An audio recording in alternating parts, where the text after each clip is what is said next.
फवाद भाई, एक तो ये कि क्या आज बहुत ही बुरी बॉलिंग की गई कराची की जानिब से। अर्ली ऑन तो they were not able to get the break throughs.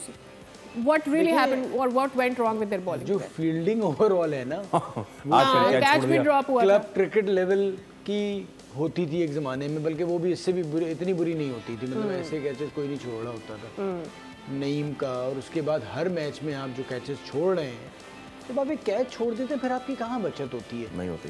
तो फील्डिंग की ज़्यादा वजूहात हैं। तो जब आप कैच छोड़ेंगे फिर आपको अगला बंदा इधर T20 क्रिकेट में नहीं छोड़ता।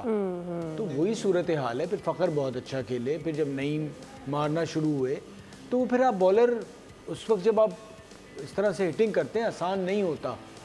तो वो जब एक शुरुआत हो गई, फिर आप 6 ओवर बहुत अच्छे खेल गए, खेलते चले गए, और जब 10 ओवर पे रुका तो फिर तो जिसने आना था उसने उसको कोई प्रेशर ही नहीं था ना। बल्कि कराची ने तो थोड़ा शायद खींच लिया, वरना तो ये बहुत आगे मामला जा रहे थे।